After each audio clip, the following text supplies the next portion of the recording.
Hey guys, today I'm going to talk about a home builder in the US called Green Brick Partners. And remember, this is not investment advice, but I think this is a golden company and I really like it. And I'm just going to talk about why I like it and what it does. So, Green Brick, just a summary, they operate in what's called the Sun Belt states in the US: Texas, Georgia, and Florida. They have very strong financials. Their balance sheet's very healthy, and it could be a good time. At the moment, it's looking more like a more attractive entry point, in my opinion. Um, it was last October around $80, and it's now gone down to 55. So there's a sell-off, I think, because of people scared of the Trump tariffs and how this might impact home builders. So So getting into it, they are, yeah, kind of construction and land development company. What they do is they find around urban areas infill locations, which normally are around suburbs, but underutilized spaces and areas, fields of land, for example. And they buy up big lots and then develop the land into, the infrastructure needed for homes, laying the roads, etc., and pipes, gas, sewage, and then build houses, and then sell them basically. So they buy the land first, and as I'll talk about a bit later, that's actually quite a rare business model for a home builder in this day and age, surprisingly. The history of the company is that some people may have heard of David Einhorn, who's quite a famous investor. He has a company called Greenlight Capital, which he started a long time ago and has had very strong returns. Um, he met a guy called James Brickman. Um, they did some business together and then decided to kind of launch a fund together.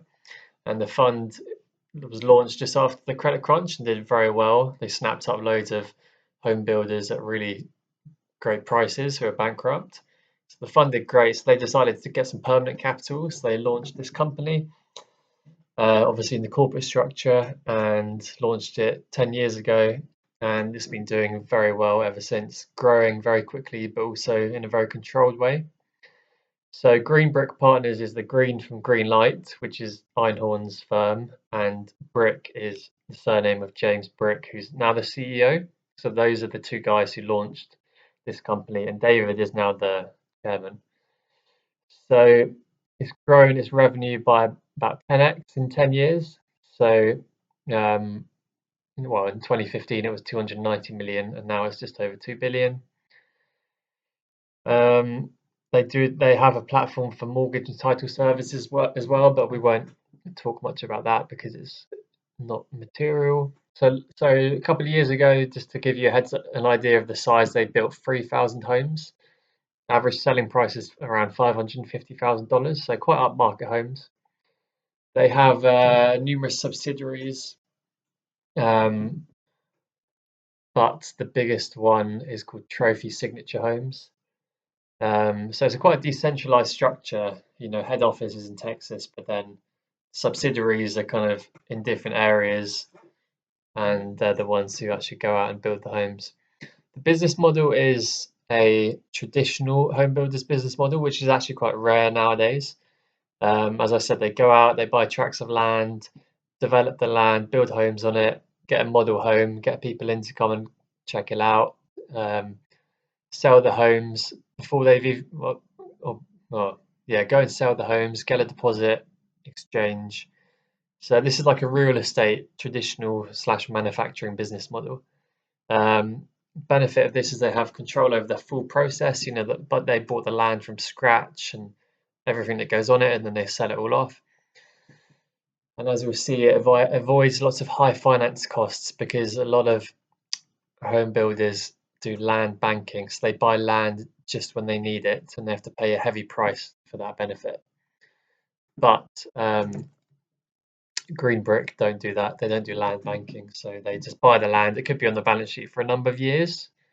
as they get all the planning permission and sort out all the infrastructure and then build the homes and sell it. So it could be a number of years before they actually sell the land the home's on after buying it. So we did a competitor's land light model, as I said, is quite rare, the green brick traditional model, but the competitor's model is a bit different. It's called the just-in-time inventory model, and it's where they have contracts with land bankers or they buy option contracts of developed lots. They buy option contracts to purchase developed lots, which means tracts of land which is kind of developed, i.e., it's ready to build on. It's got planning permission, it's got roads, got underground pipes, all that stuff. So most home builders just buy lots like that. All they have to do is plant a home on it and then sell it off. The benefit of that is you need a lot less money up front, a lot less capital is tied up in inventory in land, more capital deployment. This means a lot higher asset turnover, higher returns sometimes, but it's a misconception to think always higher returns. The star in this space is NVR. If you don't know NVR, check them out. I think they've 100x since they became public. So they were the first ones to do this business model, and it's been a great model for most of the time, but it seems less so now that everyone else is doing it as well. Sometimes you have to pay 10% to a land banker of the value of the land, just for the privilege of having the option to buy it when ready. So it's like an option contract, I guess. The option premium can be 10% of the land. So land bankers aren't pushovers. They've got their own investors. They're trying to give them equity-like returns, and these home builders have to pay for it. So luckily, Green Brick doesn't. So what is the moat for Green Brick? It's not actually, home building is not really a moaty industry. You can see it's like a commodity asset almost, a home. But I think the fact that Green Brick really stand apart is really due to their traditional business model. They save a lot of money by not paying land bankers their financing charges, by buying the land themselves and holding it on their balance sheet, taking that extra land risk. And Green Brick think their gross margins are better by as much as 5% because of this model. And they've got and they have for a long time the best gross margin in the whole industry. It's currently around 35%, and it's consistently been up there as the best in the industry. And you've got to think, what are they doing differently? And the main thing is this different business model. And also, they're just great at picking kind of land areas that are just great, picking good spots to build on, basically. Got the right contacts, they know what people want. They're operating in states which have had a lot of migration over there, particularly Texas. So it's a really growing area. The CEO has said he doesn't like land banking. He said the cost is too great. He said, for some reason which I've never been able to figure out, everyone thinks you can magically transfer land risk and yield risk to a lot banker. So that really says what he thinks about land banking.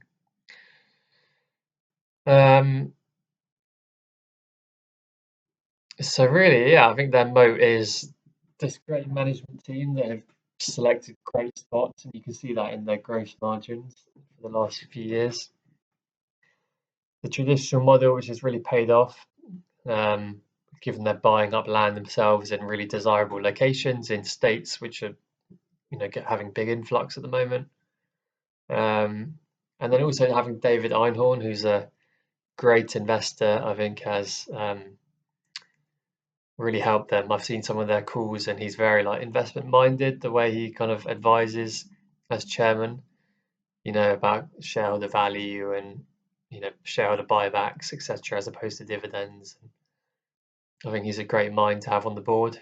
He's returned around 15% annualized for nearly over 25 years now, so he's consistently been a good investor as well. So just looking at opportunities, kind of like a part of the SWOT analysis, I guess.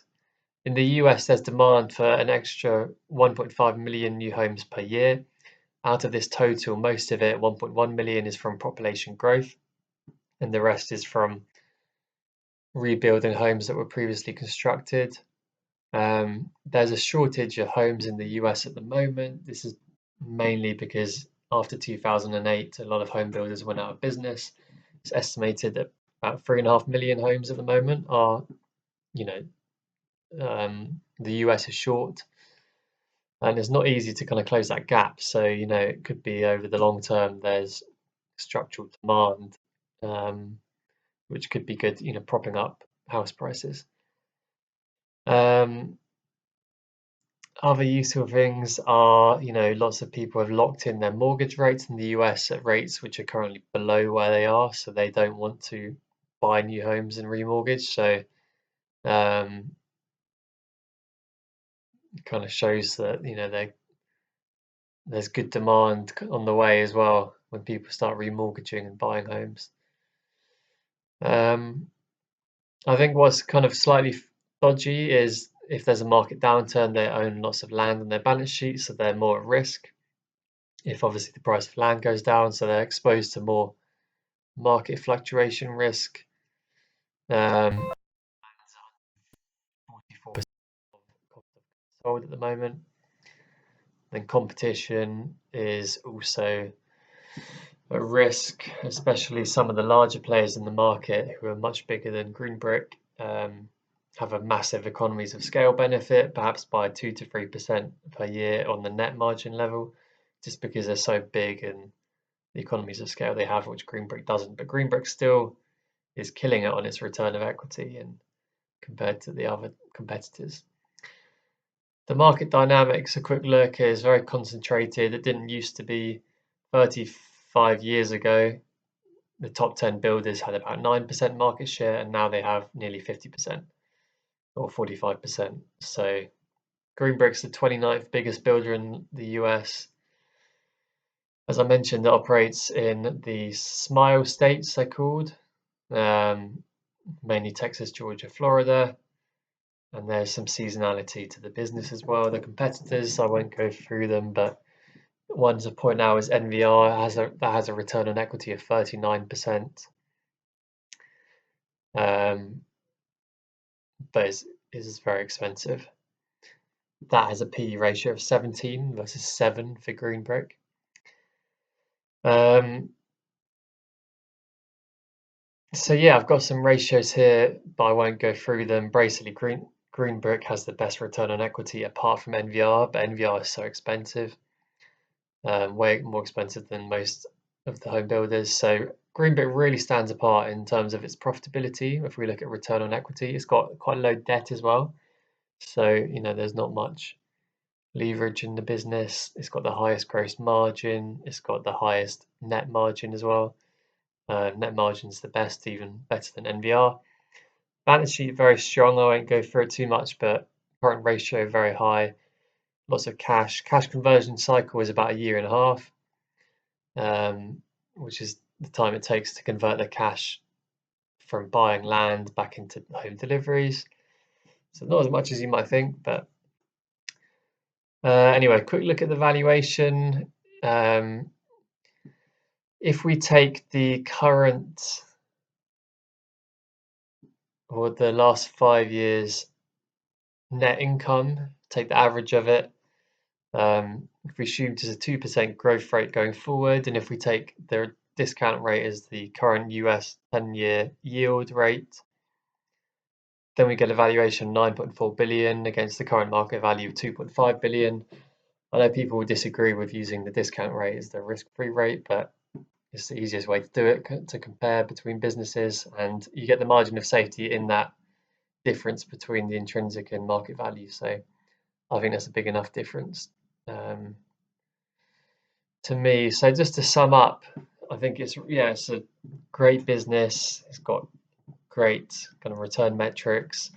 It's got low levels of leverage, which great companies do. Very good valuation of PE at 7. The price has gone down a lot, so it's kind of a more attractive opportunity, but Obviously, this is not investment advice, but in my eyes, could be a good time to if you're interested in this company. So yeah. Anyway, I hope that was helpful to some people. Please do your own research if you're looking to get into it. But yeah, see you guys soon.